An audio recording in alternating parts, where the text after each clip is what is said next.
Welcome, everyone, to the panel that I think must be part of a conference on Pakistan and Bangladesh. To reiterate, when we organized this conference, Dina, Akbar, and I wanted it to be about Bangladesh and Pakistan, specifically Bangladesh and Pakistan. Recognizing, of course, as I think Nayanika said, that India might well be the sort of elephant in the room that one has to dance around in. When we set this panel up, the debate about secularism, should we say, broadly speaking, in India had reached a particular, or has reached a particular kind of stalemate. There are dogmatic positions on both sides, pro-secularist, anti-secularist.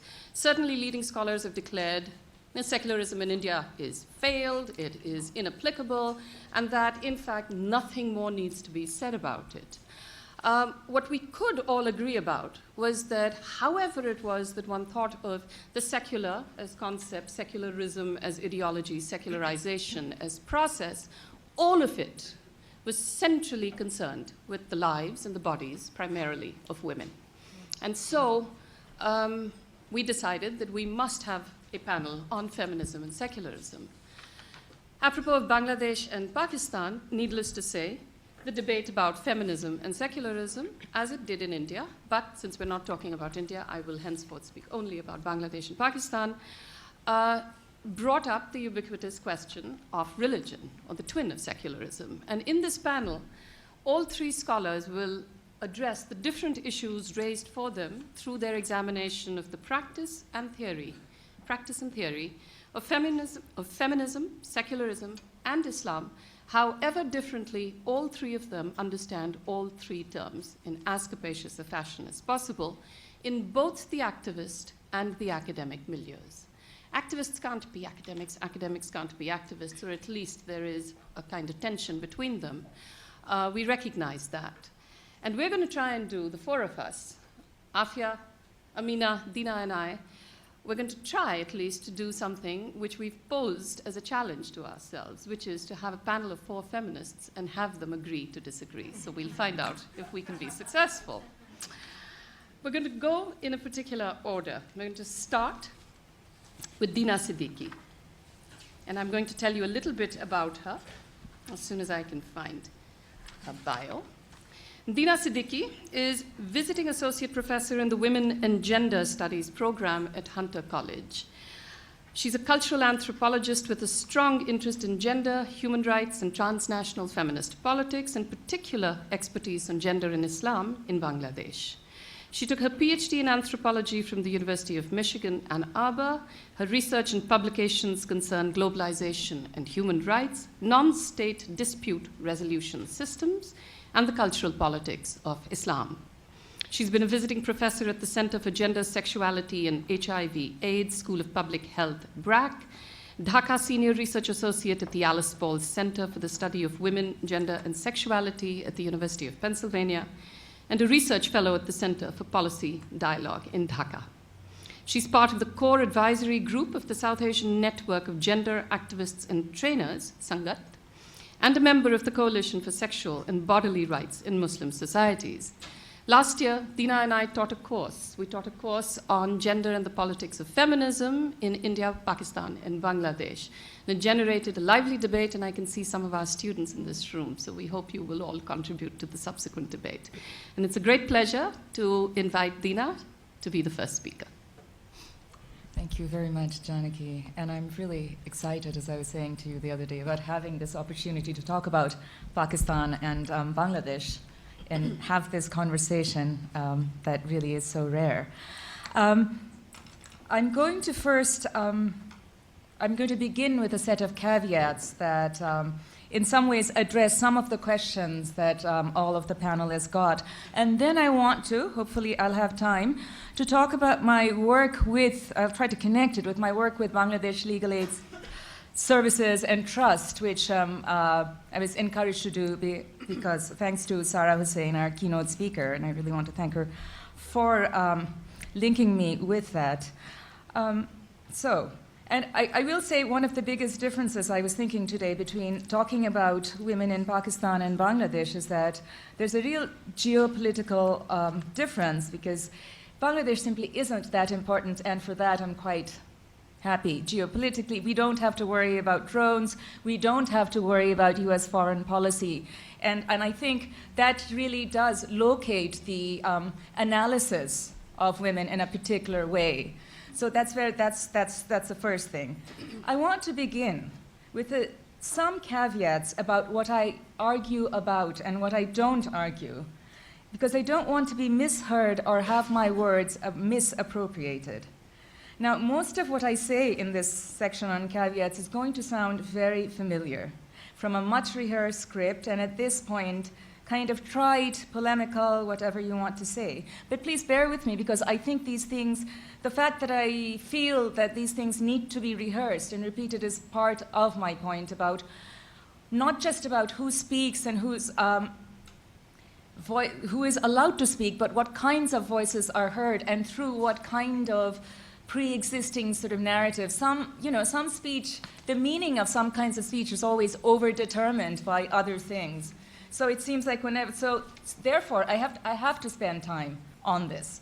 So I want to say I am not interested in defending, apologizing, or explaining Islam. I don't study religion. I'm not interested in Muslim practices, increased public piety, political Islam, and the like. And if you get that sense from my argument, then I will have failed to convey what I want to say. I am not a Muslim feminist, which I've been called to, indulging in identity politics. But I do refuse to authenticate my secular credentials by claiming to be an atheist or a communist or whatever the antithesis of being Muslim is. I argue here and elsewhere, and I've done this for a lot, and a lot of my work has looked at the discourse around fatwas and how that discourse travels and then comes back to Bangladesh. I am not supporting fatwas or flogging, obviously, but I argue that the disciplinary powers that shape women's lives in Bangladesh should not be reduced to the oppression of religion. So whether we're talking about fatwas issued in village tribunals or forced marriages, and it's not only because this kind of framing feeds into stereotypes about Islam and patriarchal barbarity, but more importantly for my purposes, it forecloses closer attention to the ways in which to the intersectional and multi-layered workings of power. So that if you take away Islam, you don't necessarily, or you ban fatwas, you don't necessarily get rid of, you get rid of one strand of oppression. But I can see in my work, there is a lot left. The call for attention, I think basically it undermines the possibility of effective activist intervention. So the call for attention to context is not simply about greater accuracy or detail, nor is it to refuse political or moral judgment. It is to attend to, as Laila Abulugoth in her Unpacking of Honor Crimes shows, what the easy deployment of categories such as Sharia or honor crimes prevents us from seeing about the social and political world in which violence against women is occurring. For, as Mary John reminds us, context is not simply about extra information. Context is constitutive of meaning. So the meaning that we derive depends on sort of how we contextualize particular acts. We can't take these cultural acts, flogging, whatever else, out of their context. And this is not an excuse for Islam. I'm always told that I'm excusing and defending Islam audiences at different points in different places have said that to me. So this is not the same as saying we cannot critique Islam, or that Islam is not patriarchal and harsh and barbaric in many forms. So my argument, why is it then that my argument is heard as apology or defense or cultural relativism, or much worse, as a dangerous, inadvertent cover for the political actions of the religious right? I find it a little baffling, but I think in Bangladesh it has a lot to do with the very tainted history of Islam and nationalism, and I'll come back to that. That was the first point. The second point is I am not pitting imperialism against feminism or secularism. The argument is not that everything always has to be related to imperialism. However, given the appropriation of the language of liberal feminism in the service of a decidedly anti-feminist imperialist agenda, I don't see how we can escape an interrogation of the politics of knowledge production around the vexed category of Muslim women. At least for those of us writing in English, producing knowledge for a global English-speaking audience on a post-colonial and eminently transnational site, such as Bangladesh, I think this at least calls for heightened vigilance, if nothing else, of how our work is appropriated in. And so I'm not saying that we can't describe ground realities. I'm saying the tools with which we have to describe those realities already come saturated with, I don't know, I said somewhere, you know, with colonial histories and imperial presence, you know. They're just there. They're in, you know, these are the frameworks that we have. And third, I am not against secularism. I don't think it's a term we need to just get away from, although I do think that feminists have to strike a broader net than only secularism, because the way at least it's exercised in Bangladesh, it can be very exclusionary. And the debates in Bangladesh are always about the nature of Bengali nationalism, and it's about Bengali Muslims and Hindus, basically. It's a very nationalist debate. It doesn't talk about anybody who is either not Bengali speaking or not Bengali and Hindu, basically, or Muslim. So, you know, you leave out, for instance, you leave out all the ethnic group, people in the Chittagong Hill Tracts, the Adivashis, they're all left out of the discourse. If this is the only discourse we focus on as feminists, then, and if feminism is about producing social justice, I think we have a little bit of a problem. And again, I'm not saying that, you know, I am not arguing against secularism, so I'm not getting into those Indian debates here. I don't treat secularism as a trans-historical category or a static condition that can be achieved. Rather, I would say that secularism, as it is mobilized in Bangladesh, needs to be historicized in relation to the development of Bengali Muslim nationalism. And I think because of the specific conditions of the emergence of Bangladeshi nationalism, in explicit opposition to Islamic culture, quote unquote, as the sanctioned narrative goes, policing the lines between secularism and Islam is frequently presented in the idiom of loyalty to or betrayal to the nation. Consequently, saving women from fundamentalism can be conflated with saving the nation. The result is a deeply problematic understanding of secularism as being the opposite of or of not Islam, and a subsequent disengagement with Islam as a precondition for secular politics.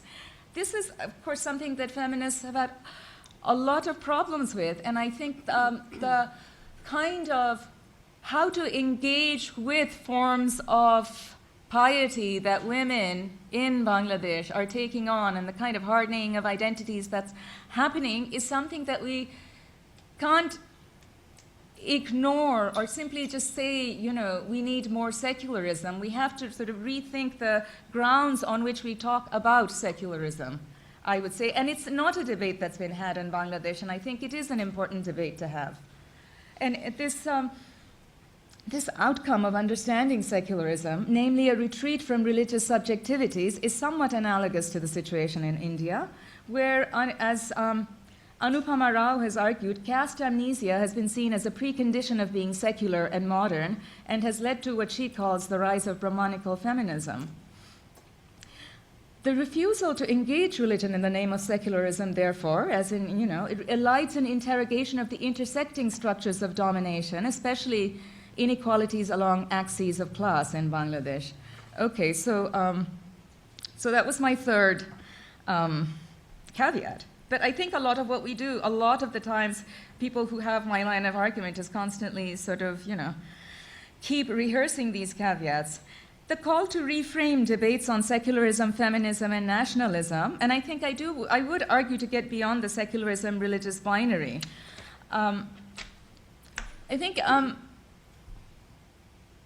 there's a kind of liberal, rational, feminists need to engage with ways of being human that's sort of outside of liberal feminist rationality. It's very difficult, but as actually a young graduate student at Columbia, Maya Mikdashi puts it, you can't rationally disabuse people of their beliefs. Religious arguments mobilize aspects of being human that a secular liberal rationalist cannot simply discount. And I think That's a huge thing right now for feminists to engage with. This is not the same as silencing or censoring those who want to critique Islam or veiling, those who think veiling is oppressive, whatever. In the same way, critiquing US policies on drones should not prevent us from taking a stand against religious extremism, and I would like to argue that one kind of analysis should not foreclose the other. Indeed, I want to turn to the charge that the subject of Muslim woman has produced a new kind of political correctness in the academy in particular, that we cannot critique Islam anymore in the way that we can Christianity or Judaism or animism or Hinduism. But of course, there is no corresponding use of these other religions. There are no global discourses of saving Hindu women or saving Christian women. But the question reflects a political reality in which a person's take on Islam and gender has come to index their politics, which itself is a function of the political and symbolic burden on Islam. I would say, though, that criticizing Islam has become an act of moral courage, as Pankaj Mishra pointed out somewhere. And in fact, we shouldn't forget that the voices that get the most institutional and popular support are in fact the likes of Ayan Hirsi Ali and Irshad Manji. And I totally agree that Hirsi Ali is free, well within her rights, to say that Muslims are programmed to kill infidels, mutilate females, that the West has no choice but to stamp out barbaric Islam. She's free to call on Muslims to convert to Christianity. To me, what is instructive is the amount of serious intellectual and institutional attention that people like Manji and Ali receive, and how the mildest of criticisms, and again I'm quoting Pankaj Mishra here, from the likes of Ian Buruma can elicit a tsunami of vitriol from her army of prominent supporters. There's a larger power structure in which all of this is happening, in which people like me, and I'm locating myself in the US here, but the rest of my analysis, it really isn't, which limits not just what we say, but how we are heard. And it's the how we are heard, it's that flattening that I would like to argue against. So I want to flag two issues. Why is it that calls for complexity and contextuality are systematically misheard? After all, the claim is not that we shouldn't criticize anything about Islam because it's under assault, but to understand how these conditions of assault then mediate our understanding and framing of what the problem is.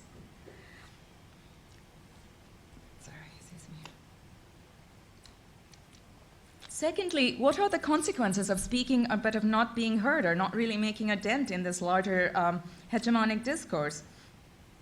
The calls for specificity and contextualization, the insistence that people's lives be understood within political, economic, and historical contexts are not so different from earlier critiques by Chandra Mohanty, Aiwa Ong, and others on the production of a third world female other, always, who was different culturally but always in need of salvation. I mean, in an old-fashioned kind of way, you could see these calls to be about the dangers of binaries, if you wanted to, of white men saving, if in the old days it was white men saving brown women from brown men, it's now white and brown men saving Muslim women from their men and their cultures. So what you end up, in the end, having is, again, a shift away from politics, and inequality toward essentialized sexual and moral differences. I find that the kind of critique I offer is both anticipated and summarily dismissed as the standard polemical blaming of the US or appeal to cultural relativism or hidden sympathy for the Jamaat-e-Islami, which is why, sadly, I felt like I had to offer these caveats. I am of the opinion, and please feel free to disagree with me, that feminists have to agree to disagree on certain things. If the debates over feminism and secularism are at an impasse, perhaps this is a good time to move on. Not try and solve those debates. Perhaps, I think the question of feminism in relation to imperialism and Islam in particular has produced many unproductive fractures and cycles and of accusation. And I think as a South Asian feminist, that's well, it's a very hard place to be. Now, I've just found out I have 5 minutes, and this really wasn't, what I really wanted to talk about is this incredible, but was not this. But this was going to take just 5 minutes of my 15 minutes, but I have 5 minutes though. Right? You did. I did. I did. So how many 3. Maybe I won't. I can't actually make the transition in any case, but I do want to say, I've done some research for Bangladesh Legal Aid Services Trust on looking at how cases of supposed rape are actually turn out to be cases of women who consensually have cases of breach promises, of how women are basically are in sexual relationships and the men leave and don't marry them once the woman gets pregnant. So it's, the relationship is allowed. And it's a very familiar South Asian scene. And so I was looking at the conflation, or not the conflation, I suppose, the slide between consent and rape, and that idea of rape as as a breach of promise being considered rape is not something that's related necessarily to any religious law, although it's there to a certain, but it's not just about Islamic laws of zina or local ideas.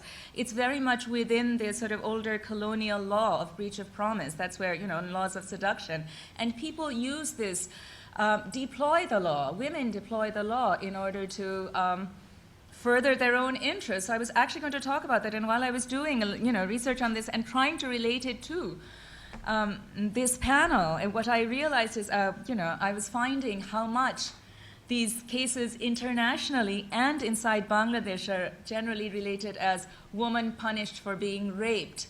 And it really feeds into this idea of, oh my God, there those Muslims go again. It's a very complex thing. The main point of my thing on sexuality, my thing on consent, and seduction and rape laws is that we don't, when we focus either on religion or whatever else, we actually, we foreclose questions of sexuality, which I think are much more difficult for us to ask. Because what we're saying is, that in a sense it asks us to confront female sexual agency of very young girls, right? Here are these people, who have sex, who get caught. Until they get caught, everything is allowed. But once they're caught, it's a different scenario. And I do think that the politics of sexuality gets completely overlooked in the attention only to the rape and the punishments. And I do want to say these are things that, of course, we absolutely have to make sure, the very harsh punishments that are there are stopped, but in a sense, it's a more complicated. The analysis has to be more complicated than that. Okay, thank you. Sorry. Thank you, Dina. We have enough time, Dina, after the panelists. So if you want to return and speak a little more about the research that you're doing, we can certainly work that into the discussion section. But we move now to Amina Jamal, our second panelist, who is assistant professor in the Department of Sociology at Ryerson University in Toronto. Amina Jamal took her PhD in sociology from the University of Toronto, and her research highlights the new types of citizen subjects who are emerging from the complex interplay of gender, race, religion, and sexuality with changing global economic, political, and cultural relations. She's presently engaged in a 3-year study entitled In and Against the Islam/Secular Dichotomy, particularly appropriate for our panel, South Asian Muslim Women's Struggles and Transnational Feminist Practices, funded by the Social Sciences and Humanities Research Council of Canada. Amina. Thank you, Janaki. I also want to thank the organizers, Janaki and Akbar, and of course Dina. And I need to thank Dina twice because she has already contextualized the dangers and difficulties of speaking as a Muslim woman about Islam and secularism, so I don't need to do that. I'm not really going to be talking about my present work because I think one of the dilemmas was because we were given these set of questions to talk about Islam, feminism and Islamism and secularism. We didn't know, we wanted to respond to all those questions, and I'm one of those people who got caught up in that and tried to respond to all those questions rather than focus on my current work, but this is also connected. So with the expansion of the war on terror and increasing Islamophobia in Western societies, and I'm situating myself both in Canada and in Pakistan, feminist movements everywhere face intense pressure to defend their struggles for universalized notions of freedom and human rights, and I think that is part of what we understand as the feminist movement in Canada, or at least the mainstream. Meanwhile, as Islamist movements make deeper inroads into social and political lives in Muslim-majority states, feminist movements in these societies rely increasingly on the promises of secularism in their struggles for the elusive project of civil society. I'll explain what I mean by secularism and Islamism later on, if you ask me a question. The resulting cultural political contestations, so between these Islamism and secularism, are commonly framed as a conflict of Islam versus secular, and this framing tends to overwhelm National Assembly debates, street protests, and media programs in states such as Pakistan and Bangladesh. What is of concern to me today is that replicating the discursive boundaries of the dominant debate, feminist representational practices and politics in these societies and within Muslim women's groups in Canada, for instance, and the US, have begun to diverge towards exclusionary secular and politico-religious forms. And indeed, in Pakistan, even the mainstream feminist movement is split between those feminists who seek to invoke Islamic scriptures in support of women's rights and those who advocate the traditional Muslim secular position of insisting on the strict separation of religion and politics. In this paper, I argue that the framing of feminist projects, and implicitly women's rights, as secular or religious, not only obfuscates our understanding of the complex experiences of the vast majority of Muslim women, but has the potential to undermine the emancipatory claims of many movements for the rights of women, religious minorities, and other marginalized communities in Muslim-majority states such as Pakistan and Bangladesh. I suggest that notions of both women's secularism and women's Islamism in South Asia need to be deconstructed and problematized as historical processes of gendering that are also practices of power. Thus, I propose that a feminist debate about secularism or Islam needs to be premised on the following understanding. Continuing legacies of imperialism in the modernization and development projects of nation states, combined with new forms of capitalism and patriarchy, have shaped the context for different kinds of politically gendered subjects in those spaces of the world that are described as belonging to the Muslim world or to the Islamic world. These emerge in the contemporary space of public politics as two dichotomous subjectivities. On the one hand, there is a historical constituency of Muslim women who articulate their demands in the language of universal human rights and the fundamental rights of citizenship, and these women define their struggle as secular. On the other hand, an increasingly visible group of Muslim women challenges the conventional narratives of political development and rejects the idea that religion should retreat into the sphere of the private as societies become modern. And these women are often referred to as religious or Islamic. And so what I won't go, this is of course a longer paper and a longer research, so what I want to do is just try to my way of approaching this dichotomy is to try to trace what is the space of the Muslim secular, because here we are talking about not secularism or the secular as a decontextualized project that many scholars have done very remarkably well, but I just want to see what is it, who inhabits the space of the secular in a Muslim society like Pakistan, or a Muslim like myself. I identify myself as a Muslim feminist, unlike, we'll discuss that later. So what is the space of the Muslim secular? And here I want to just talk about that a little. I feel that there is no doubt that the experience of US imperialism and colonialism have tainted the notion of secularism and intensified the underlying tensions in Muslim societies between feminism and fundamentalisms, also among different groups of Muslims, between Muslims and other religious minorities, between heterosexual and homosexual, between Shia and Sunni, and so on. Indeed, many Pakistani scholars, including myself, have attempted to describe, explain, and analyze the present conditions in Pakistani society. And I would point here that I would try to argue maybe not successfully, but that it's not simply September 2001 that we should look back to for the history of this secular religious dichotomy. In the case of Pakistan, we should look back to 1977 and onwards. And I mean the first Afghan war and General Zia-ul Haq's coming to power and his project of Islamization of state, society, and politics, and of course also the rise of the Saudi oil wealth and its regime of promoting a particular brand of Islam. So I feel that is a much more of a key moment in understanding feminism and secularism in Pakistan than, as well as 2001, but much more then. So I'm not going to go into the details of this history because I'm sure many of you are familiar with it, but I would argue that secularism as a discourse and as an idea is inextricably entangled in this history and its representational politics. But even if we were to think about, having said that, even if we were to think about secularism without the region's recent geopolitical context, it is untenable to suggest that secularism is necessarily that secularism as a political and cultural project anywhere is a disinterested project.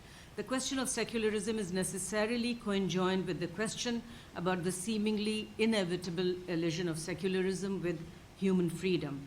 And so an intellectually decontextualized discussion of secularism inevitably begs the question raised by post-colonial and post-structural scholars of whether there may be other ways of being free and human, and I'm not, I'm referring to, for instance, Talal Asad's work and Dr. Spivak's work as well to some extent.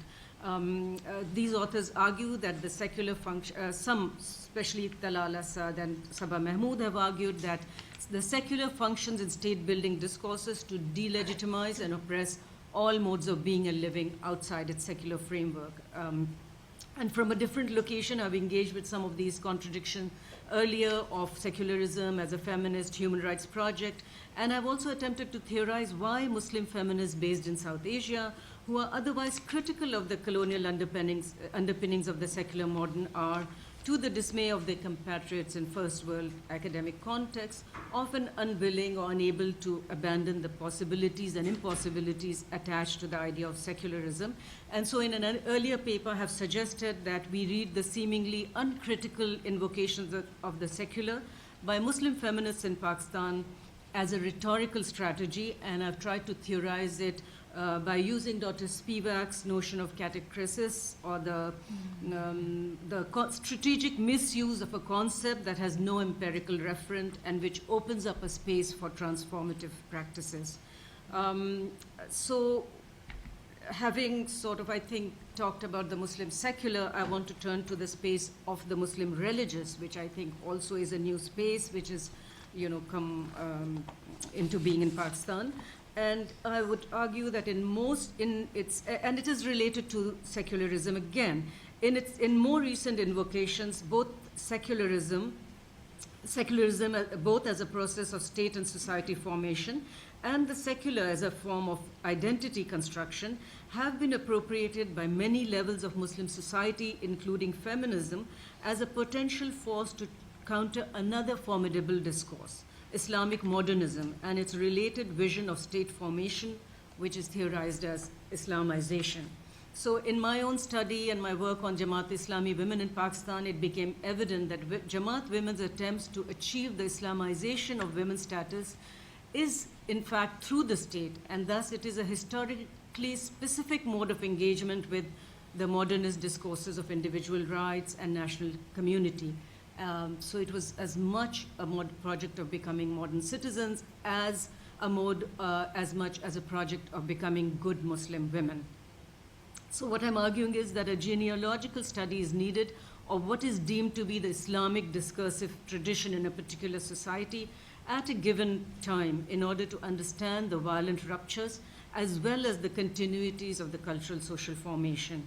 I argue that Islamists are not need to be theorized as part of modernity rather than as part of another tradition that is outside of modernity.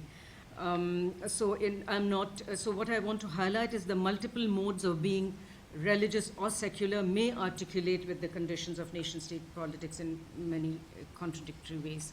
So, like any political struggle within Pakistan, the secular-religious dichotomy needs to be understood in the context of the nation-state's colonial and post-colonial history, its geopolitical location, Pakistan's geopolitical location in the regional and global conflicts in Southwest Asia, the lasting cleavages in people's social realities affected by colonial and imperial cultural maneuvering, the role of local and global neoliberal policies in shaping Pakistan's economic weaknesses, and the rapacious tendencies of our country's military and civil leaders and cultural elites. So I think these are all shaped by these, so women's defining of themselves, of others as secular or religious, are all shaped by being attentive to these discourses. And so debates about secular and religious implicate much deeper and wider classed and gendered processes of subject formation and long-standing matters related to struggles over authority construction in the region, and I mean also religious authority construction. So to further illustrate my arguments, I examined the stories of 3 women in Pakistan who, despite incommensurable divides of class, nationality, ethnicity, and religion, became linked in a new discourse of terrorism and human rights enabled by the war on terror in ways that confound feminist debates about secular and religious. The multiply located and contentious discourses that framed the accounts of the experiences within the nation-state of Pakistan demonstrated a logic of power and authority that I submit not only challenged the basis of secularism, but also unsettled the Islamic society's given relationship of faith and disbelief, zuhud and kufr, in other words. So the 3 women that I'm talking about, and I can give you more details later, is Mukhtaran Mai, who was a poor rural woman who was gang raped in 2002, Afiya Siddiqui, a American citizen of Pakistani origin, who's serving a life sentence in a US prison after being sentenced to 86 years in prison for firing at a US soldier in Afghanistan. And then the third woman is Asia Bibi, also named Asia Noreen, a 45-year-old Christian Pakistani woman who's facing a death sentence for allegedly making derogatory remarks about the Prophet Muhammad. I'm not concerned here with arguing what was the truth or falsity of the details of each case, but I'm just going to, just talking about how these stories were represented. So an entry point was that in late 2010, national and international media began to publicize the case of Asia Bibi, a Christian woman who was going to be hanged, for committing blasphemy. And of course, some of you know that this really escalated with the political religious parties really demanding that Asia Bibi should be killed. And, it led to the murder of Salman Taseer, the governor of Punjab, and also Pakistan's only, religious minority representative, Shehbaz Bhatti, and so on. Shortly afterwards, the protest became even more complicated with the issue of Raymond Davis, again an American who had shot two Pakistani men in what he said was self-defense, and of course the drama ended with Diyat blood money being paid to the retribution, being paid to the heirs of the 2 youths that he had shot. The situation grew to encompass Mukhtaran Mai, as it was around this period that the Supreme Court issued its decision regarding the 6 men accused of a gang rape. I'm not going to talk about all the different media that I've looked at, but what I will say is that the 3 women who experienced different forms of violence emanating from a convoluted nexus of state, society, community became fused together at a number of discursive registers. These different discourses coalesced such that support for Mukhtaran Mai or Asia Bibi was deemed to imply a move against Islam and in support of Western liberalism. In contrast, the recovery of Afiya Siddiqui became represented as a religious obligation and a matter of national standing. While Mukhtaran Mai and Asia Bibi, poor rural women, were cast out as unrepresentative and unworthy of national sympathy, Afiya Siddiqui, a middle-class Pakistani doctor bearing American citizenship, was unequivocally embraced as a daughter of the nation. So the ideological and So what we find is that liberal feminist support in Pakistan for Afiya Siddiqui was muted by suspicions about the illiberal and religious basis of her project, which was a mirror opposite of the Islamist right-wing position, which refused victimhood to poor Pakistani women and continues to refuse if their situation hints at any links with liberal and westernized progressives. And I have to add that this representational dividing line of secular and Islamic was disturbingly etched along the contours of what many of us know as the Urdu medium and English medium cultural divide in our society, and which becomes most evident through the print media. One of the few spaces that have opened up in Pakistan for elite and non-elite, Urdu medium, English medium, and everybody to come together is the new independent channels that have proliferated thanks to the neoliberal, opening up of the state. And so I can't talk about it, but here I do talk about a particular show called Capital Talk, in which the host, Hamid Mir, has earned a reputation as a strident critic of what he terms liberal fascism in Pakistan, a reference mostly to feminist and human rights groups and NGOs. And in one discussion that I discuss here, Hamid Mir and others were really engaged in a debate with Farzana Bari, who arguably may be set to occupy the secular space in Pakistan. And there were, through contingent events and discursive projects of subject construction and victim constitution, Mukhtar Mai and Asia Bibi, as I said, were represented almost as intransigent feminists who were manipulating local, national, and international forces and institutions to further their interests. Afiya Siddiqui became the quintessential victim of Islamophobia and feminist secularism.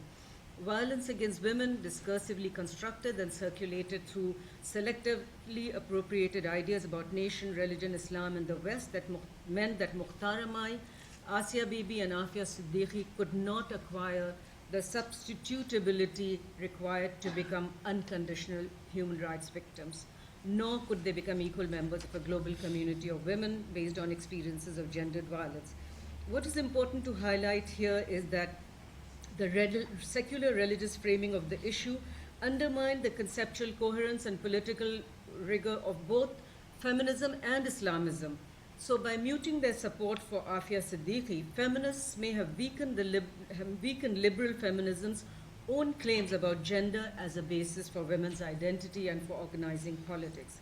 Similarly, political religious Islamic groups, in refusing to recognize the violence against Mukhtar Mai and Asia Bibi, rendered specious their pronouncements about Islam's moral, ethical universalism. And I'm just going to end soon, but I just want to say that on the conventional sort of political front, the divisive discourse erased the important intervention of those religious subjects who, in a rare instance of this kind, challenged the intent and authority of political religious parties in defining what is Islamic and what is un-Islamic. So a few notable ulama, such as Javed Ahmad Ghamdi and Khalid Hassan, who tend to avoid direct involvement in religio-politics in Pakistan, came forward to present very strong and brave arguments to weaken the claims of the leaders of political religious parties.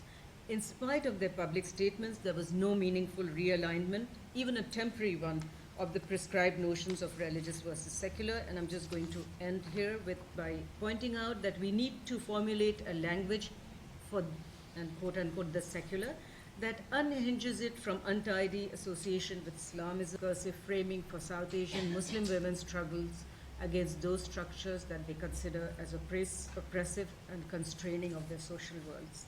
Sorry to have raised so fast. Perfect, thank you.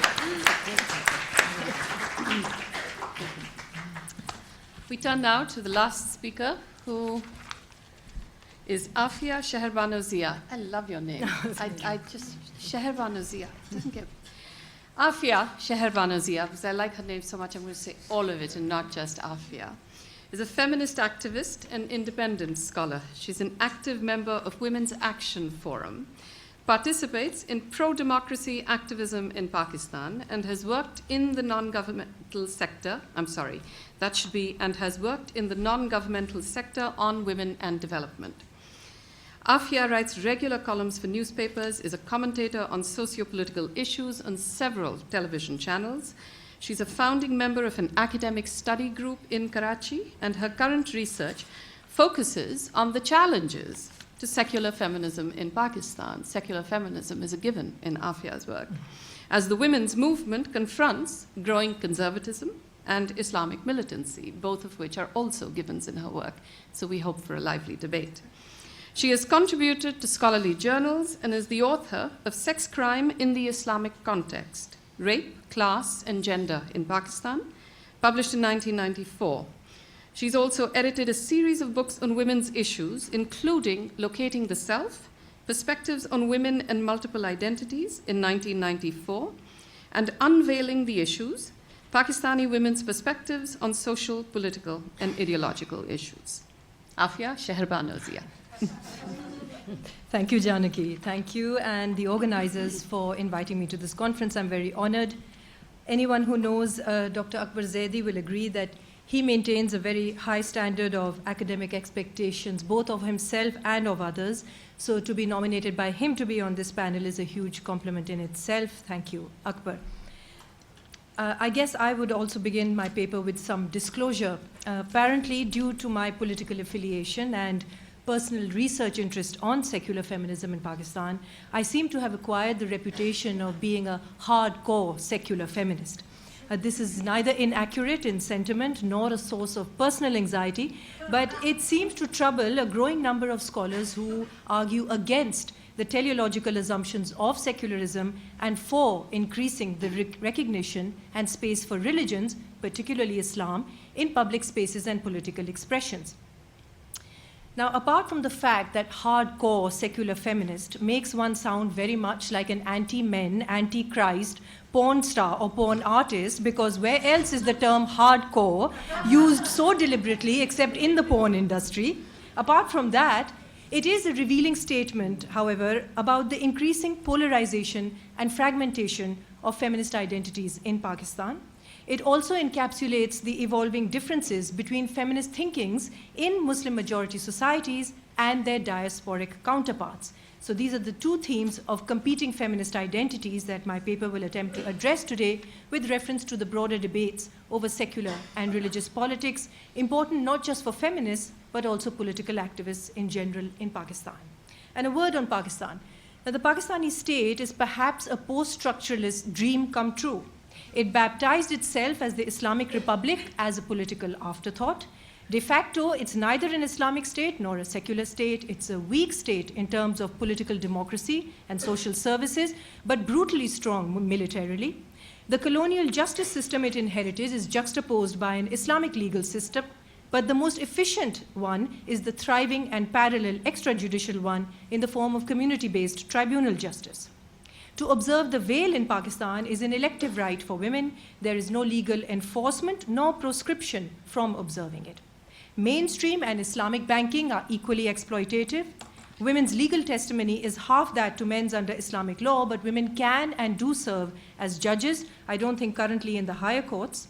Islamic punishments are not executed by the state, but Islamic justice, or Nizam-e-Adl, has been legislated for the tribal areas of one province of Pakistan, and so they have the right to do so. A post-colonial, post-structuralist, post-modern utopia, if ever there was one, which may just explain that despite not being a Middle Eastern country, something that American commentators regularly forget, Pakistan still seems to be a royal mess. However, this mess does not daunt Pakistanis as much as it causes anxiety to the rest of the world. Mess is fine if citizens of Pakistan are allowed to wade through the mess themselves and allowed to contest out our internal identity politics by ourselves and for ourselves. And at the risk of sounding protectionist, this would mean not just resisting political and economic interventions, but also academic ones. So what have been the recent political and academic verdicts about Pakistan and Pakistani women's identities in particular?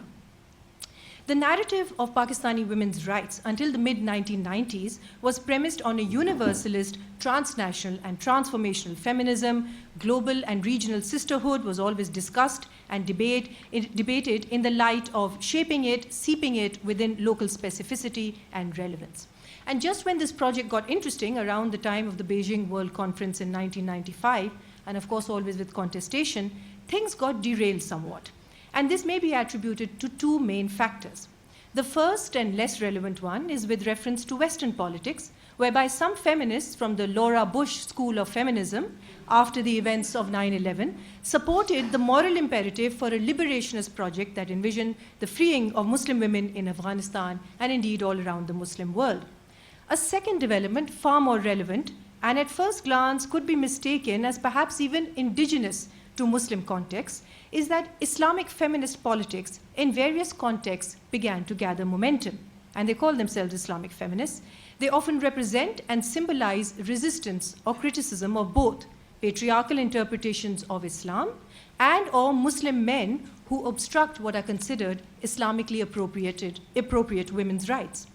The Islamic feminist project has over the years become appealing for several Western governments, and these projects are often very well funded and supported by international development agencies, which kind of kills the romance of indigenous evolutionism right here. And in defense of secular feminism in Muslim contexts, it may be pointed out that if international funding qualifies as the source of suspicion over the agendas and relevance of any school of feminist activism, then this suspicion must now be equally extended to Islamic feminism or other pietist movements or faith-based projects and research that receive support from predominantly Anglo-American but also Arab funding sources. Then, wedged in between these ideological constructs of Western and Islamic feminist concerns, there are the native secular feminists who had been contesting a very local, political, pre-September 2001 struggle against routine patriarchal abuse of power, religion, and social inequalities. Very much a part of the broader issues of women's identity politics were Islamist women who categorically deny being feminists.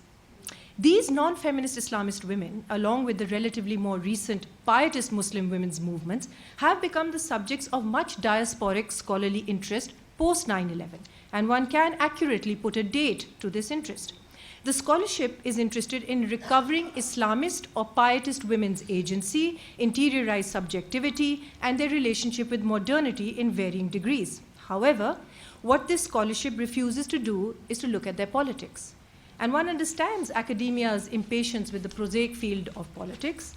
One also recognizes the growing interest in anthropology and ethnographic studies of Islamist agency, modernity, even the allure of dissonance within Islamist movements. And this allows for very interesting insights. However, the political proposals emerging from such research often remain unchallenged and unquestioned.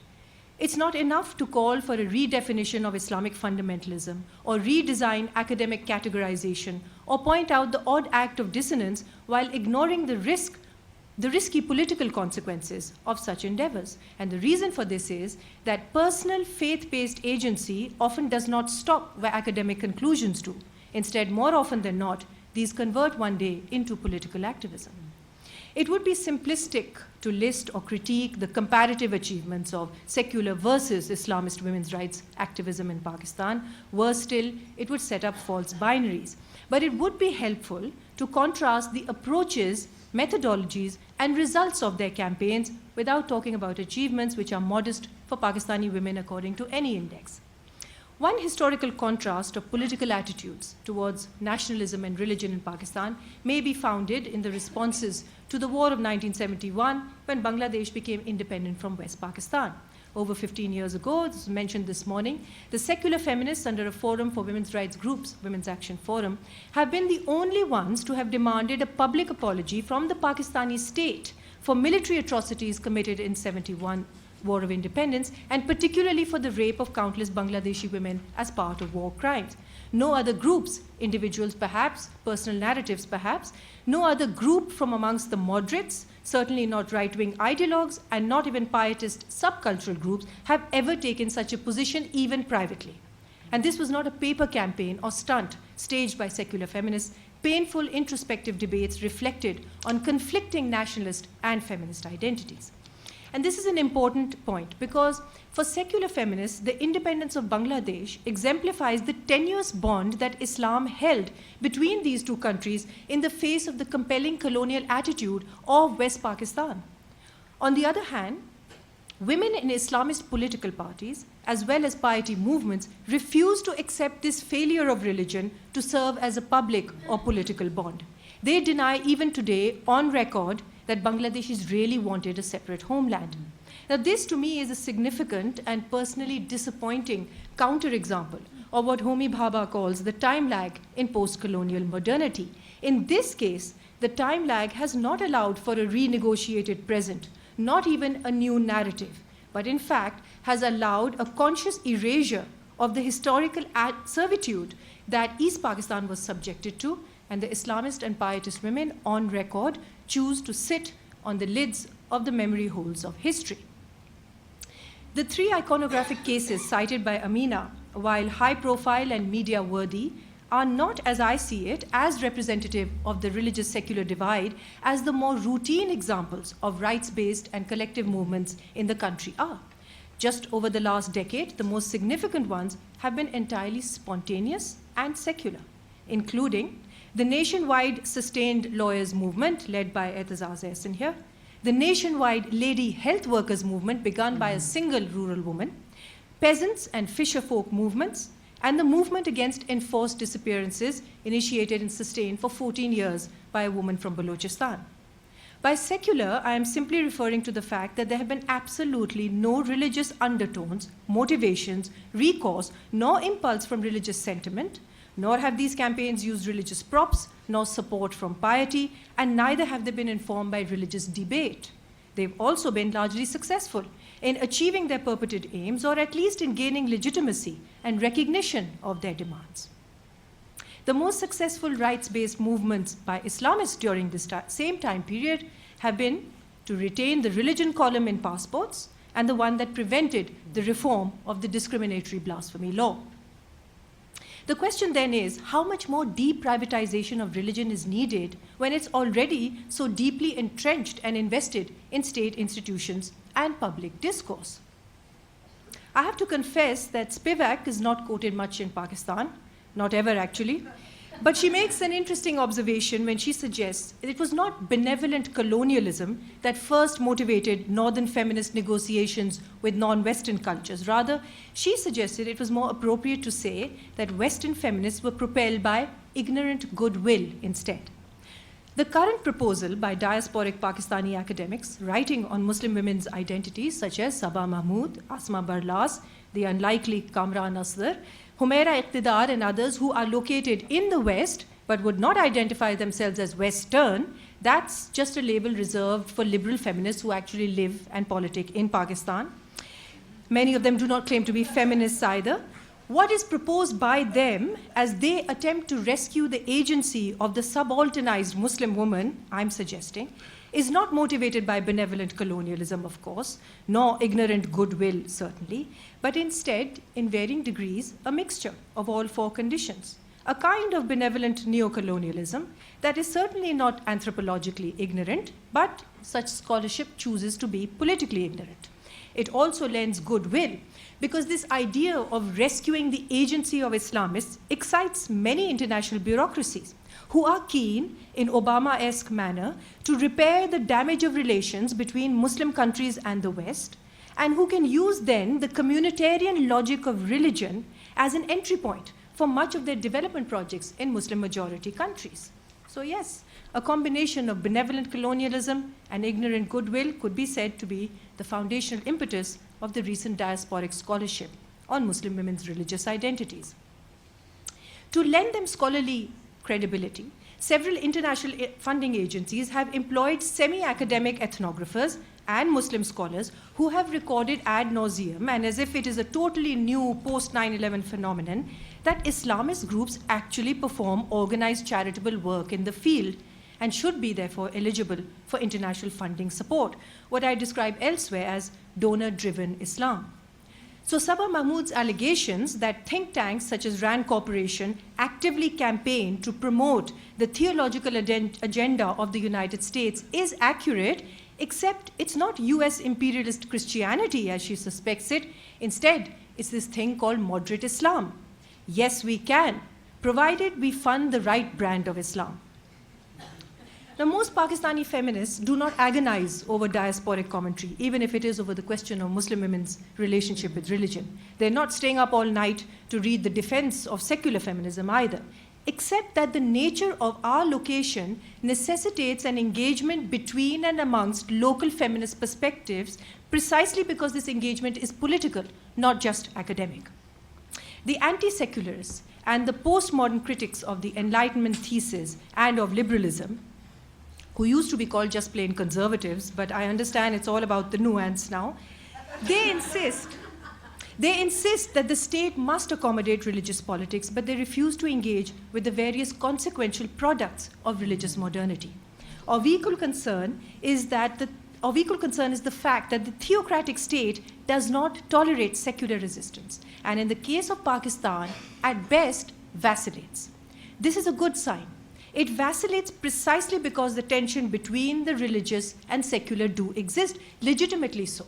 To dismiss Pakistani society as overwhelmingly religious and therefore impervious to secular alternatives is to seal out the transformative possibilities offered by non-faith-based politics. All this for a bid to make Islamic relief, and I refer both to the organization and the metaphor, to make Islamic relief more palatable than, say, Red Cross, and to sell that as a logical response to the apparently alternative needs of all Muslims everywhere.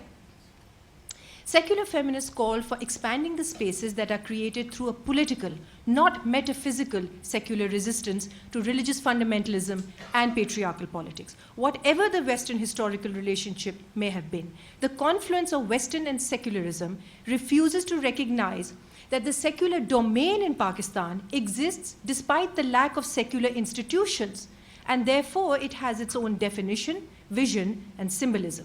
It's not Western, it's not Indian, and it's not, according to a new proposal, Islamist. And sometimes maybe it does resonate with these models in the same way socialism did briefly, before it was concertedly wiped out by a US-sponsored Islamist resurgence in our region. But it is undeniably and historically of a differently secular but non-theocratic variety. The very material analysis offered by secular feminists may be unsexy, but it is an accurate documentation of the nexus of cultural and religious patriarchies.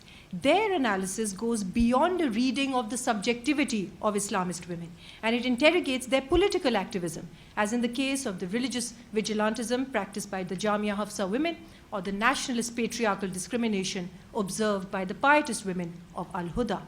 It's not just inaccurate, but also apolitical to ignore the past and potential contributions of secularism while flirting with the spectacle and performativity of Islamist women in Pakistan. The concern is also that such projects often imply that secular women are somehow detached from their own reality. To conclude, let me just say, when non-militant fundamentalists and Islamists, including women, non-militant fundamentalists and Islamists attack non-governmental organizations, forcibly prevent women's marathons, shut down shrines and women's shelters, even remove female mannequins from shop windows, the would-be Pakistani secular state retreats momentarily and then resumes services and reappoints a fresh batch of women employees in the same threatened shelter, and even the mannequins go back up in store windows. That's our nebulous secular resistance. And the task of secular feminists is to oppose any heteronymous politics, including those produced by colonial, post-colonial, imperialist, and neo-imperial adventures. They do not, however, aspire to some political imaginary where it is presumed that if the Western form of mannequins were replaced with veiled Islamic versions, then maybe that would be a more befitting or effective means to address women's rights and representation in Muslim-majority societies. Therefore, the appeal is that feminist politics in Pakistan should not be pushed into that false direction by either political or academic interventions which are propelled by the notional rather than the substantive. Thank you.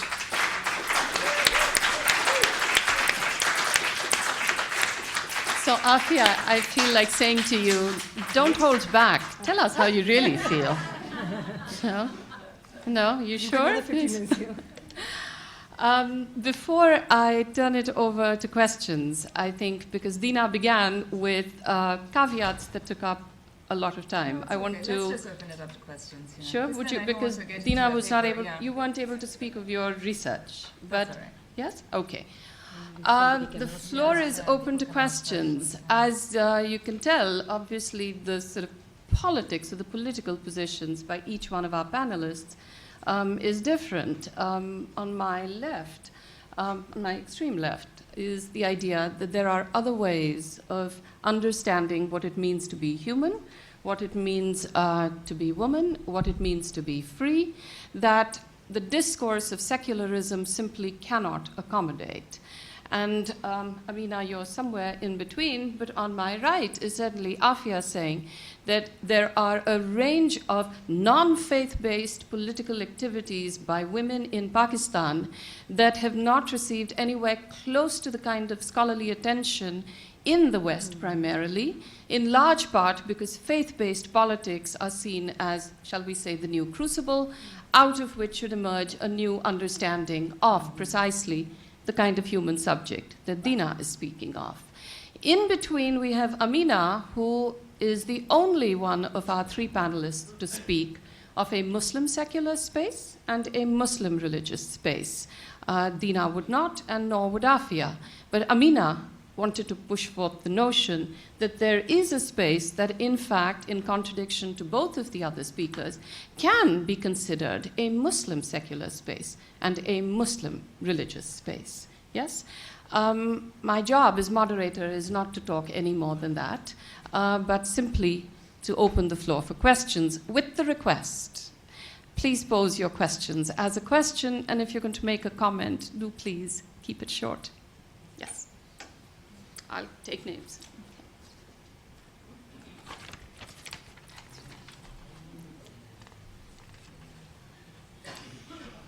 Akbar, do you think we can just move the mic around a little, make it easier for people to speak?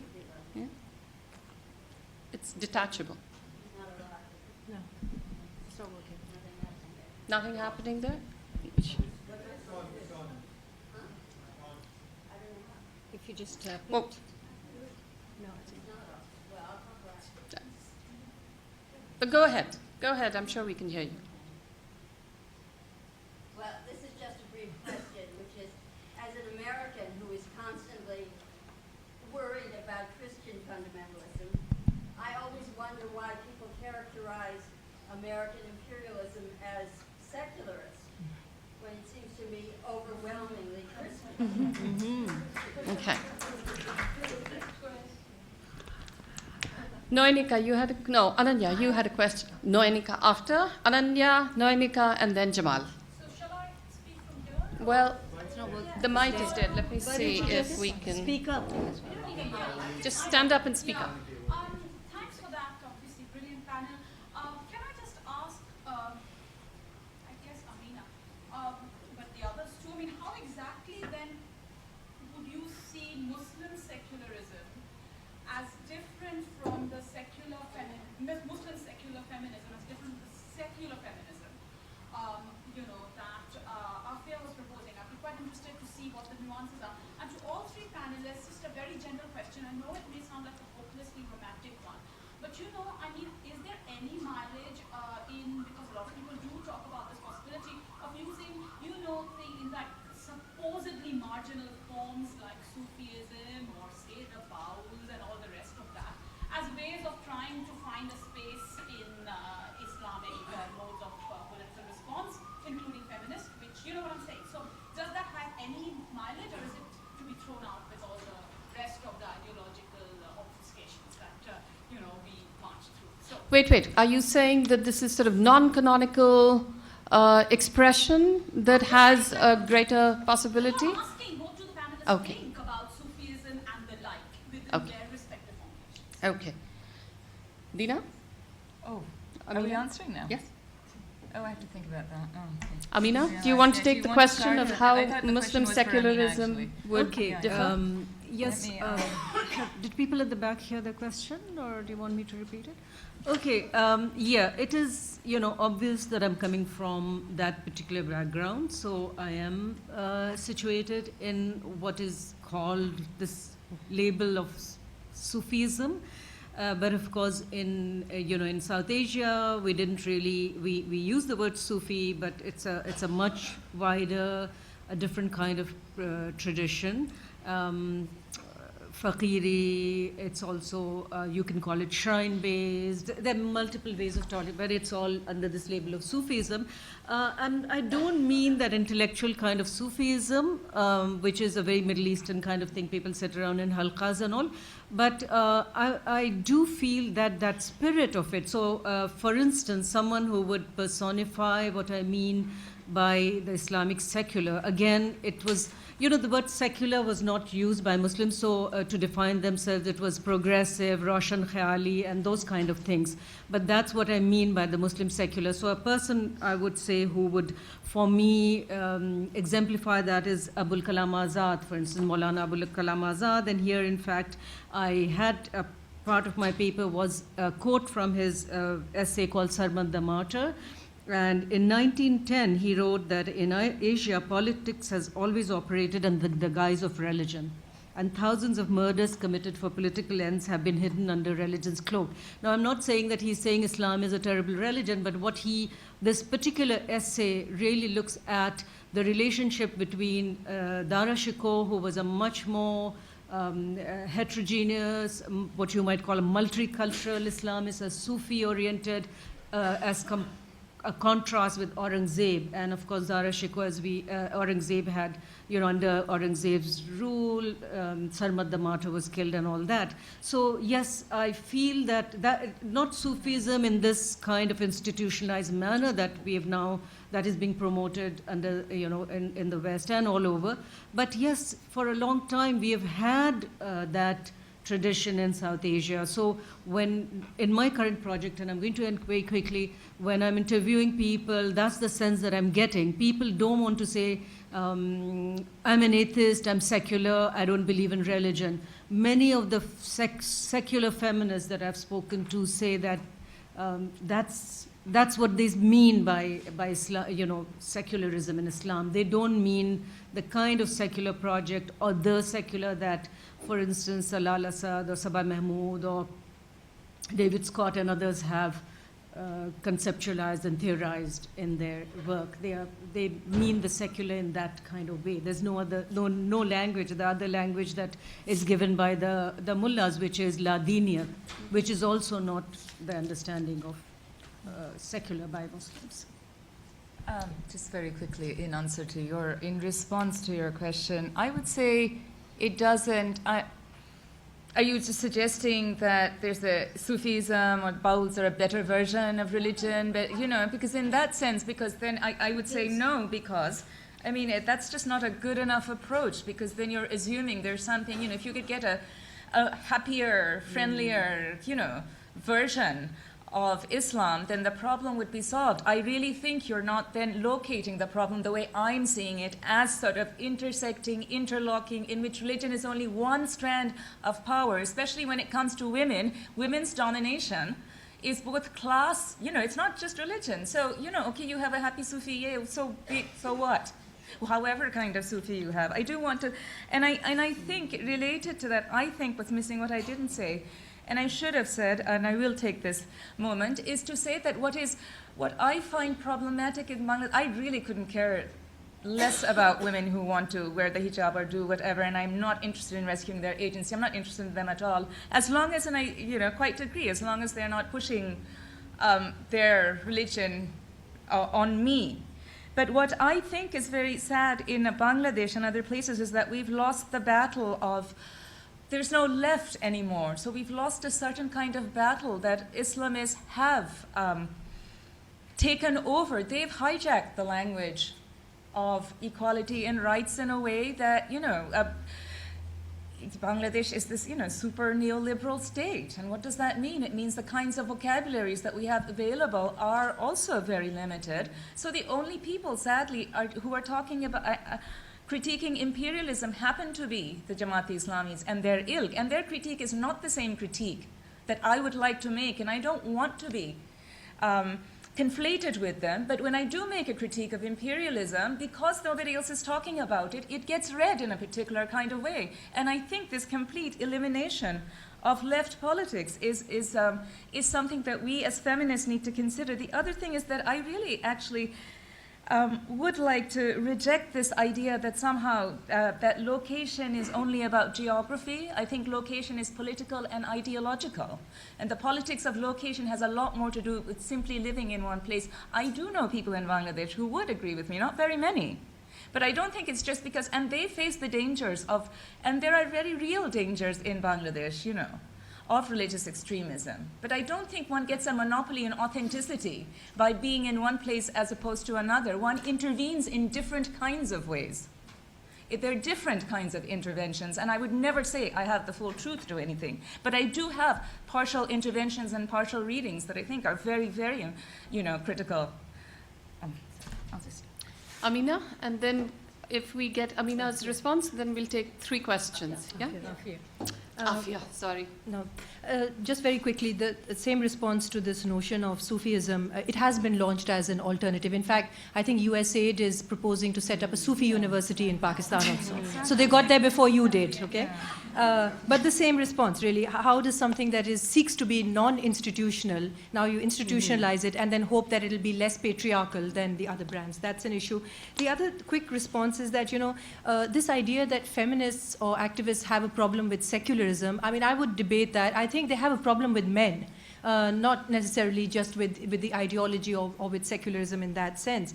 And also that, if the right has, what is loosely called the right, has taken over the debate of anti-imperial, or taken over the position of anti-imperialism, then they've done so by their own force and by the power that they have managed to accrue. And it is a failure on the part of the left. It has nothing to do with, because we've created that vacuum, therefore the right has come in. The right has come in because that was their agenda always. And so they've taken up more of that space. And how you respond to that, I think, and how you critique imperialism, that in that case, I think location does become important. It's not just what you're supporting, but what you're critiquing and how you approach that criticism, that the question of locationality does come up in that process.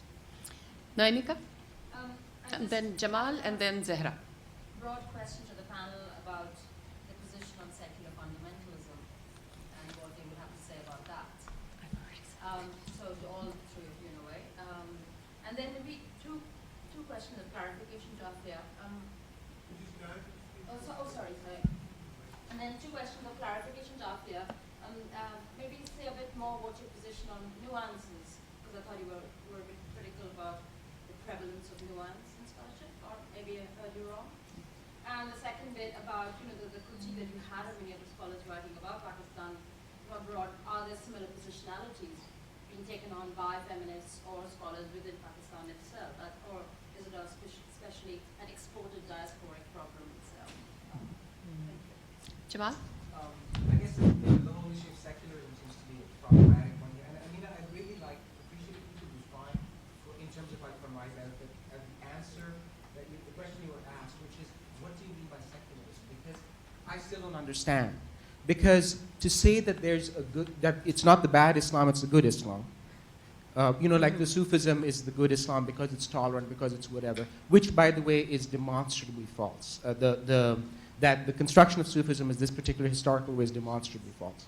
But you can't have religious secularism. I mean, because secularism and we can't hear you.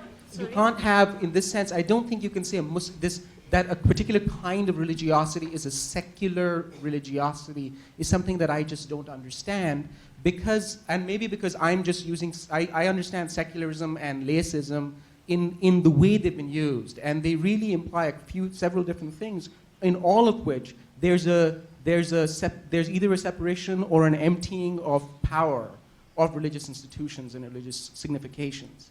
So just just because one can find a good religious identity which is doesn't go with the bad institutions, I don't know how that's secular per se. Zehra?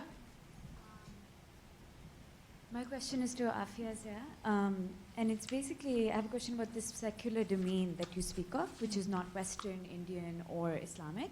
So I guess what I'm getting at is, what is its particular context in which it emerges? And in particular, what is its class politics? If it's just Pakistani, then you spoke of a very nebulous, weak, post-structuralist state, which is a wonderful new concept.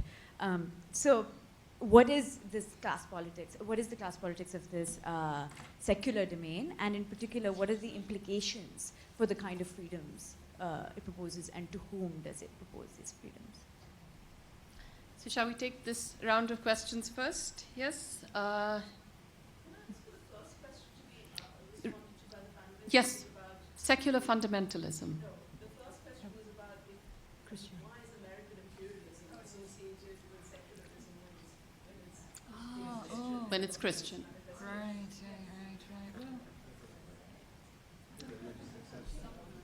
Would anyone like to? Afiya? But I agree with that. And I think what I'm proposing is that actually the only competition for Christian imperialism is now this thing called moderate Islamic imperialism. You know, I mean, it's hegemonic. I'm saying what is being proposed now by this idea of promoting moderate Islam, it's not any less hegemonic than any other form of imperialism. And how have we come up with this notion? How has the United States thought of this? There is a whole process behind it. That came about over the last decade of including scholars who have come up with this, alternative proposition. So the only thing that sort of competes with Christian imperialism, if you want to put it that way, is this thing called moderate Islam and its sort of promise that it holds for Muslim majority countries. Okay, can we turn to Noinika's question for the entire panel? She had the question of how you all reacted to a term called secular fundamentalism. Yes? And then the second question by Jamal, who wanted to ask you, Amina, whether, tell me if I'm incorrect in paraphrasing this, whether Muslim secularism was not an oxymoron. Mm-hmm. Yes? And so for Jamal, then Muslim and Islamic are the same? Would that be fair? Okay, but in regards to the question that you're posing. Okay, so that's the second question for you, and then Zehra's question to Afiya about class politics in the new secular politics. Okay, I'll get you. Start. Secular fundamentalism. You mean, what do I think about the term secular fundamentalism? Do I? What are the reflections of the panel on secular fundamentalism? As you've described it, secular fundamentalism is like market fundamentalism. It's some people would say it's an oxymoron, others would find it insulting, and others would say, let's see. I guess I would locate. I mean, if we use fundamentalism to. Within the feminist realm itself. Yeah.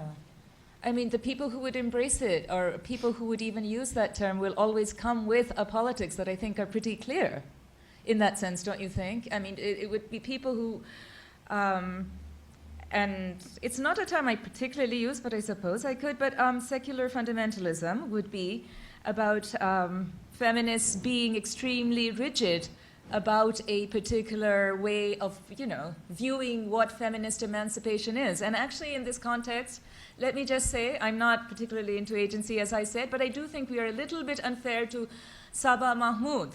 And there is a real simplification of what Sabah Mahmood's work is doing, because what I think she's trying to do is actually trying to say that there are other ways of being, rather than just trying to rescue agency for Muslim women, because her challenge is to liberalism as a whole, to liberal feminism. She uses mosque women in Cairo, it's true. But there's a larger question she puts to feminists, to which, and it's a much longer, it's a question that feminists have had all along, about can there be other ways of being women that we can accept? And what is our feminism about? I may not agree with this other kind of being a woman, and and other people don't have to call themselves feminists, but can we live with that?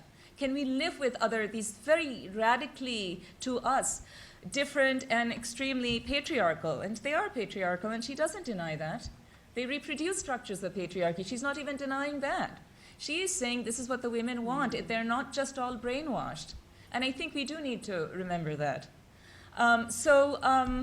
You know, she would certainly, this is, her secular fundamentalism would be that that we don't have to go and rescue these women. She would be arguing against rescuing any of these women, is I think what she would say. Yeah, I think more of the same. Dina has expressed it. So I would say that secular fundamentalism would be to understand secularism as a disinterested project of universal emancipation. And I think feminist scholars often use it to highlight the underlying assumptions of secular reform projects, as you've said, that they have their own colonial and imperialist underpinnings, as we've seen.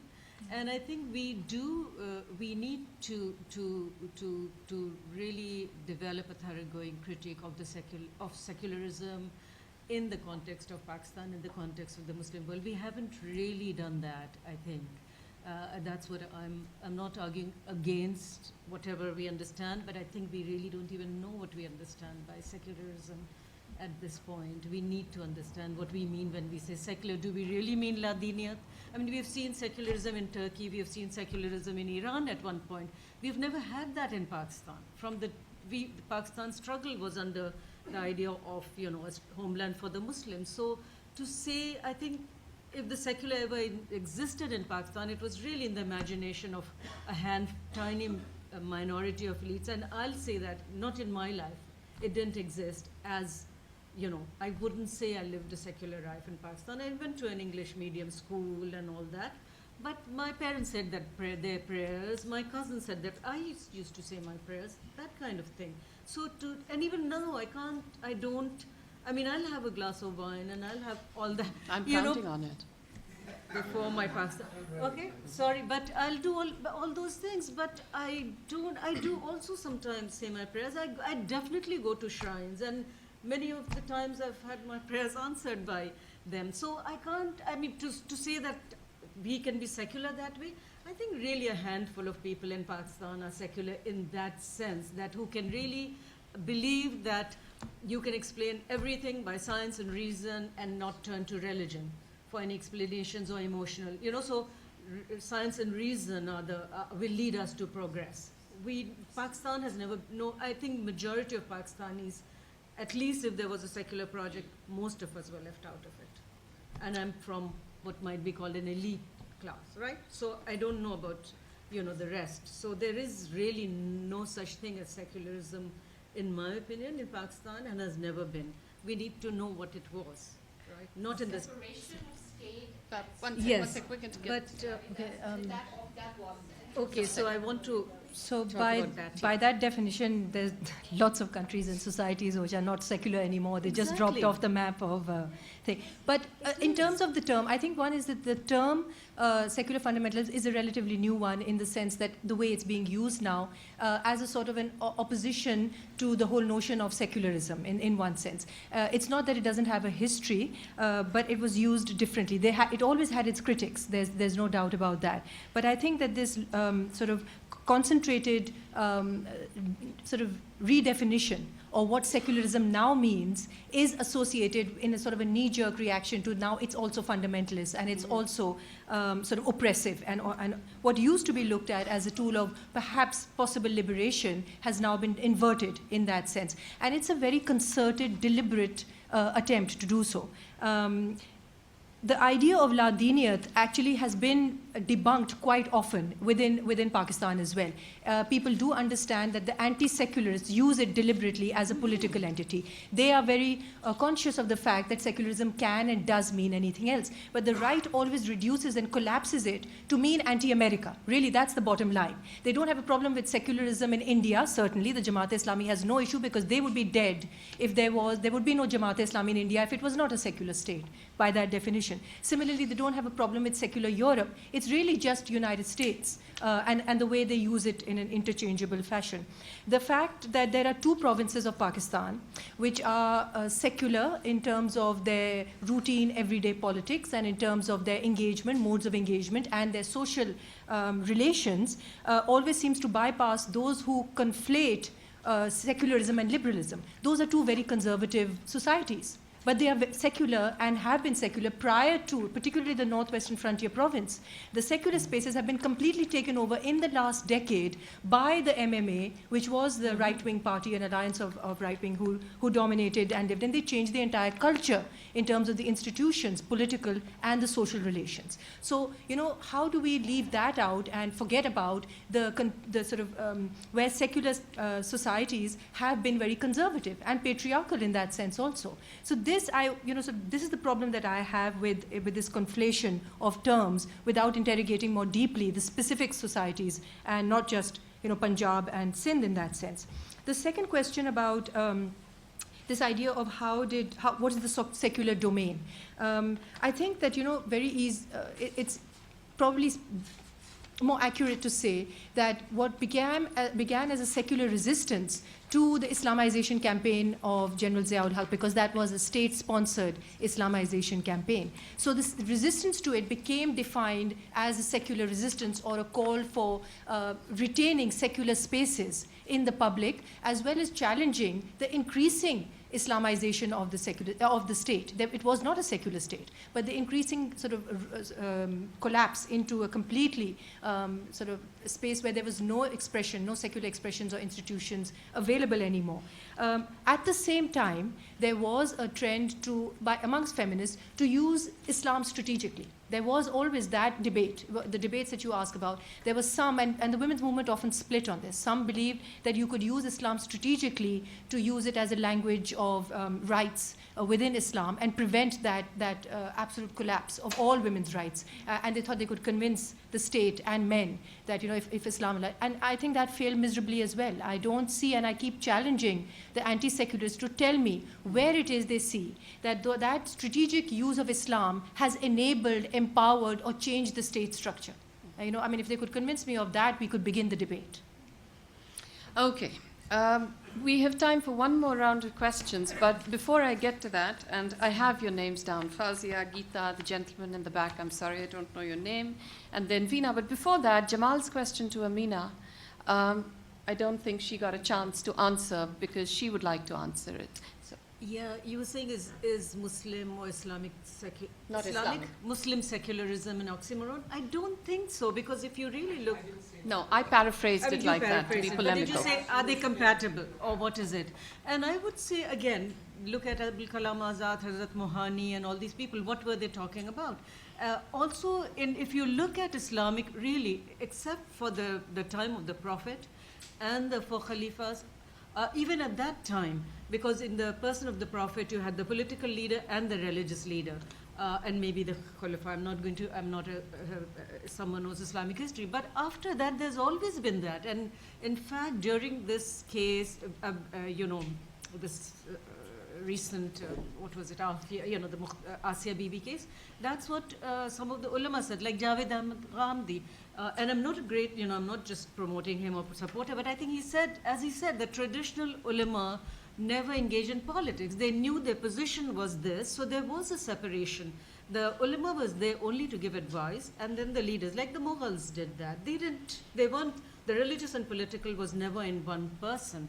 So yes, they followed that Islamic law, just as we know that so the secular laws are all Christianity-based laws, as people have said. So law is informed by morality and religion and all that in a society. We can change it, of course, and I'm not arguing for an Islamic-based system, but I'm saying it's possible, yes, because religious authority and political authority has been separate. And as you said, in Pakistan too, I mean, to some extent under Ayub Khan and all that, but it's only this political religious movements that have developed since the Brotherhood and then Maududi and all these. The politicizing of the notion of an Islamic state has been the undoing, right? I think. So we have one more round of questions, and before that round of questions, if I may, many of you may not have been here this morning, and I would like to announce a very important change to our program schedule this late afternoon, because I think we're past it. The introduction to our evening's plenary speaker, Sara Hussain, will be given by University Professor of the Humanities, Gayatri Spivak.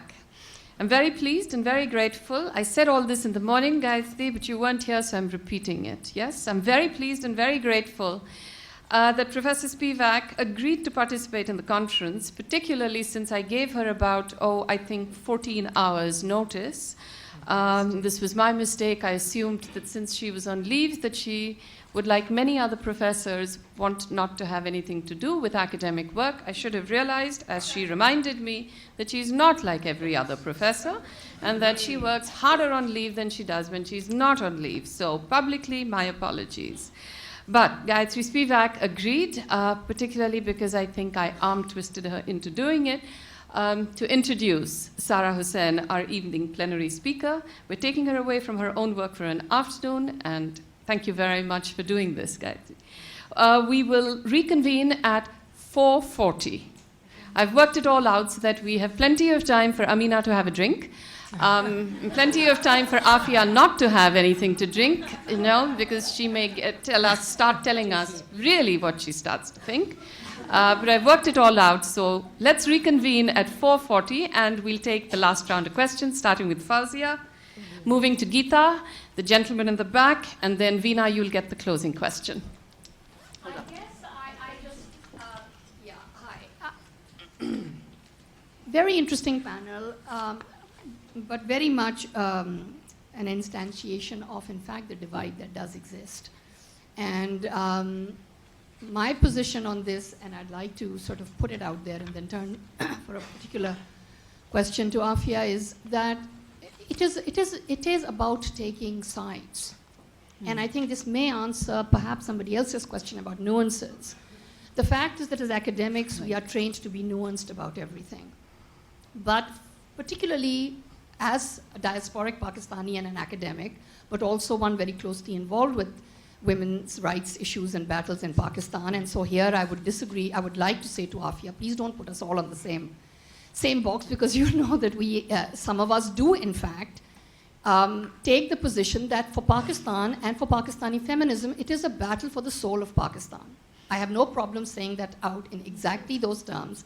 And I do think that at this point, notwithstanding the imperial and colonial history of the term secularism, it is indeed time that we reconsider secularism and critique Islamism.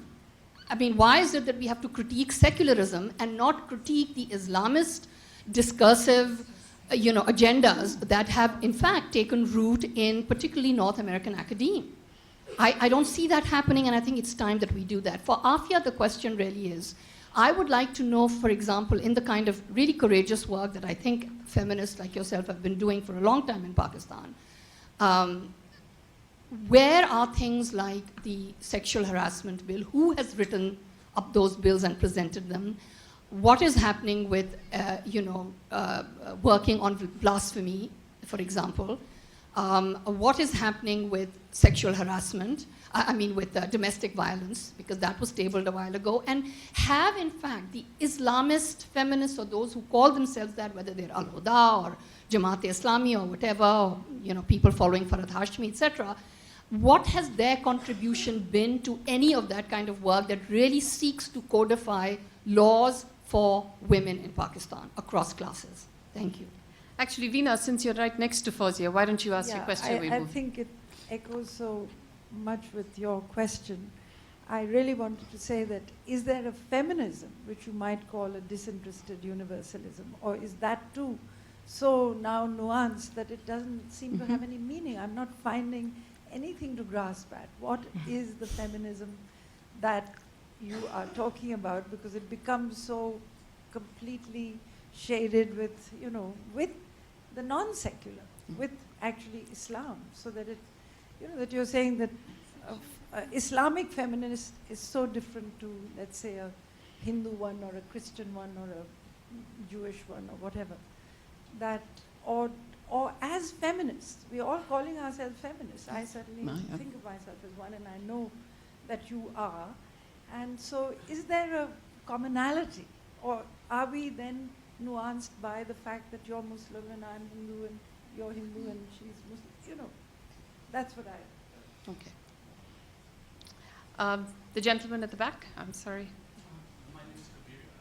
Just wanted to ask maybe two questions. One, just a general question in terms of the relationship between secularism and Christianity. I mean, William Connolly and others have said that secularism is essentially a version of Christian religiosity. So how do we get away from that? And maybe a particular question to Dina, to you in terms, you talked about secularism in Bengali nationalism, and it has, it constructs itself as anti-Islam. But do you still think that still there is a positive, something to rescue from that nationalism as opposed to the other sides of the politics, which is actually constructing Islamic ideology? So, could you hand the mic over to Geeta, please? Hello. Well, thank you to the panel, and thank you particularly to Afiya, who I think showed that activists can be academic as well as activist and political in their presentations, and I think that academics can be activists as well. I know many who have, feminism wouldn't be what it is without both, academics also being activists. Some of the dichotomies I think are false. I think they are reflecting real debates. And I think, as Afiya said, I think there was a movement in Pakistan and many other places to strategically use Islam. And a lot of women who did it at one point have come out of that. But a lot of people were using that, and I'm thinking of women living under Muslim laws, who they actually deconstructed the idea of Sharia as monolithic by doing comparative analyses. And the work that they did, which was extremely sophisticated and activist work, has been singularly misrepresented by numerous academics, including in Columbia human rights departments and so on, as cultural value pluralism, which is not what they were doing. They were actually quite gently, by people's own internal analyses of their laws, showing that actually what is in each national context is seen to be God-given and universal, as universal Islamic law isn't. It's extremely related to national context, and that's been misinterpreted. So I think, actually people working with Muslim law paradigms, not Islamist paradigms, but looking at Muslim law issues because they were confronted with Islamicization of law, actually did really useful work, which is still going on. And many of those, for instance, in a new movement called Musawa, which is about a feminist Islam. So it's not so much about deconstruction, but about a feminist Islam, does work with human rights concepts as well. And theologians like Amina Wadud are very clear that they can only operate within a secular context, because secularism is not, at least in my understanding, anti-religious necessarily. It's about the freedom of religion. And as somebody who is classified as a secular fundamentalist and has regularly been attacked and libeled for my views. But the people who libel me, including some of your colleagues, will not debate, because I said let's debate these things publicly, but they won't debate them. I know that what you do as a secular activist is to support religious minorities. And what was absent, because it was looking at feminism, was the absolute importance of secularism for religious minorities. So for instance, in England, where I come from, I've been to meetings where Bangladeshi minorities have been talking with members of the Bangladeshi Human Rights Commission and the Minorities Commission and so on, that looking at the hill tracks issue as well, about the refusal of the Bangladeshi state to secularize, when they could have. There have been court judgments that would have allowed a greater, reverting to the original constitution. And the government hasn't done it. And again, Pakistani Christians, who are completely wiped out, because if the Muslim is the other, then what is the Pakistani Christian? They do not exist. That other cannot exist, because the other of the other just simply cannot exist. Okay, so panelists, you have one last say on all of these questions. Yes, starting with you. Sure. I'll just start with Geeta's question just a little bit. The point, I too think that secularism doesn't mean you can't practice religion, you know. So praying, drinking, I don't think these are private practices. I'm not sure they mark a state's being secular or not. So I'd have to disagree with that. I do think, and I think in the Bangladeshi context, and of course Sarah is here and she can talk about this later, but one of the points I was trying to make in Bangladesh, and I'm talking only about Bangladesh, is that the debate on secularism does talk about religious minorities. It just totally leaves out others. And it has to do with nationalism. And actually my critique is that the way we've constructed secularism inside Bangladesh is a very, and it goes to Kobir's question too, is a very nationalist version of it. It's really obsessed with defining who is really Bengali, what is really Bengali culture, and how much of a distance can you have between Bengali culture in relation to Islam and Hinduism. And that debate is very, very narrow. So, for instance, restoring the Constitution of 1972, which was in most respects a wonderful constitution, does not help the CHT in restoring secularism. Doesn't help it because somehow the CHT is left out. What the people in the Chittagong Hill Tracts want is recognition as indigenous people. You may agree with it or you may disagree with it, but it's out of the purview of secularism, of the discourse of secularism. So that's why I'm saying that feminists, as feminists, need to expand that discourse. I'm not actually rejecting feminism. I'm actually saying that inside Bangladesh, the discussion needs to get away. And in fact, my main the thing that I really attack is Bengali, and a highly Muslim Bengali nationalism. And I think feminists, if they're countering Islamic extremism, also need to counter this very narrow chauvinist Bengali nationalism. And the two go together. They work together. So that's really my argument. And I think too much of a focus on Islam is danger in a lot of people's arguments, I think, to conflate that, I would say. In fact, Abdullahi An-Naim, somebody mentioned him this morning, maybe. One of the interesting things in his new book is how he argues that for Islam to flourish in any country, the state has to be secular, especially because Sunni Islam is so pluralistic. Geeta was talking about how women under Muslim laws has these different, has deconstructed what the Sharia is. A lot of scholars have also talked about how the Sharia, as we know, it's a particular colonial construction. But it's very, what An-Naim argues is that to protect Islamic practice, the freedom to practice Islam, one needs to have a secular state so that the state isn't constantly regulating what is Muslim, what is not, and it's policing. And that's what, I subscribe to the idea that secularism is the management of different religions by the state. It's governmentality. That's what I would say. Just one thing about what is feminism, I certainly wasn't applying. And one of the reasons I said very specifically that I'm not saying I'm a Muslim feminist is I don't want to do this identity politics. And we can have differences, and why should you assume that your being born Hindu and my being born Muslim has anything to do with it? I want to make it a political issue. I don't want to reduce things to identity politics, and I think that's very important.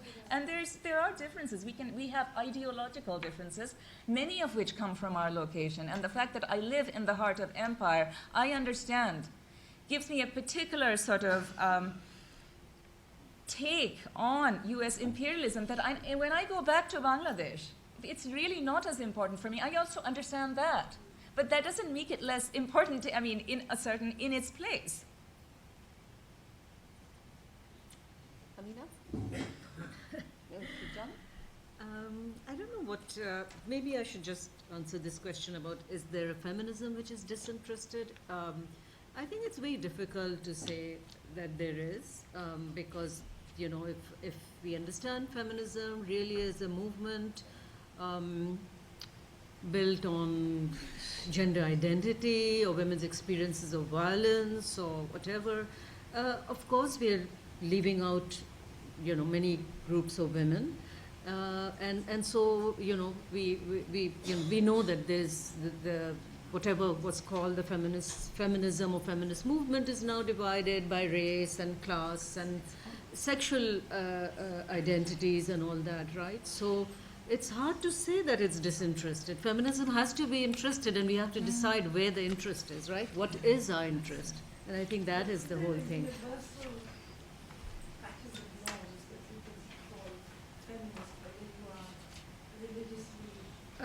Is there a universal package that one can call feminism regardless of one's particular identity? I don't know. I guess Would the panelists agree with that formulation? Yes, Veena, did I get your question? Commitment to justice, I guess, social justice, whether it's across class or race, gender is one of the aspects, yeah. But even what we mean by gender, of course, we know that it's a cultural construct, right? And so, unfortunately, the notion of women and woman in Pakistan too, and in the Muslim world, is very, very a problem, right?